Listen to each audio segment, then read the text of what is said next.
একদিন হঠাৎ সে দেখল একটি মেয়ে বই হাতে পুকুর পাড়ে বসে আছে। আরিফ মনে মনে, এই মেয়েটাকে তো আগে কখনো দেখিনি। আরিফ সাহস করে এগিয়ে গেল। আরিফ, তুমি কি এখানকার? মেয়েটা চমকে তাকালো। মেয়েটি, হ্যাঁ, কেন? আরিফ হালকা হাসি, না মানে কথা বাড়ে হাসি বাড়ে। মিতু, আরিফ একটা কথা বলি? আরিফ, বলো। মিতু চোখ নামিয়ে, তুমি কি আমাকে বন্ধু ভাবো? আরিফ একটু থেমে, বন্ধু না, তার থেকেও বেশি কিছু। না মিতু মানে চুপ করে থাকে। আগে মিতু, কখনো দেখিনি, বেশি তাই মানে? জিজ্ঞেস করলাম।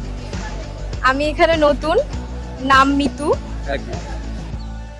আমি এখানে নতুন, নাম মিতু।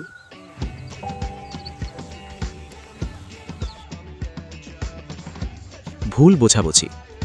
একদিন মিতু আরিফকে অন্য এক মেয়ের সঙ্গে কথা বলতে দেখে। মিতু হ্যাঁ, রাগে, তাই নাকি? এখানে এলে মনটা শান্ত হয়। আমারও তাই লাগে।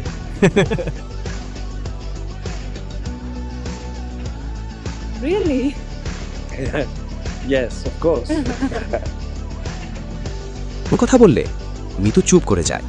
মিতু কান্না করে, আমাকে ক্ষমা করো, আমি ভয় পেয়ে গিয়েছিলাম। আরিফ ভালোবাসায় বেশি মানে? আমি তোমাকে ভালোবাসি মিতু। তুমি এমন কথা হঠাৎ বলছো কেন? কারণ এই কথাটা প্রতিদিন বুকের ভেতর জমেছিল। কিন্তু আমি তো জানি না এটা ঠিক হবে কিনা। আমি জোর করব না, শুধু সত্যিটা বললাম। তাই নাকি? এই তো তোমার ভালোবাসা। কি বলছো তুমি?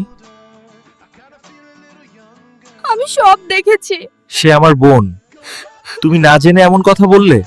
আমাকে ক্ষমা করো, আমি ভয় পেয়ে গিয়েছি। সে আমার বোন, তুমি না জেনে এমন কথা বললে?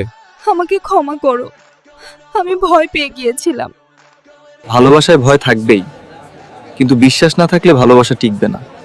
আমি বিশ্বাস করি। সত্যি। আরিফ, তুমি কি সব সময় আমার পাশে থাকবে? যতদিন নিঃশ্বাস আছে। তাহলে আমিও কথা দিচ্ছি, আমি তোমাকে ছেড়ে যাব না। তুই আর আমি, এই দুইটাই যথেষ্ট।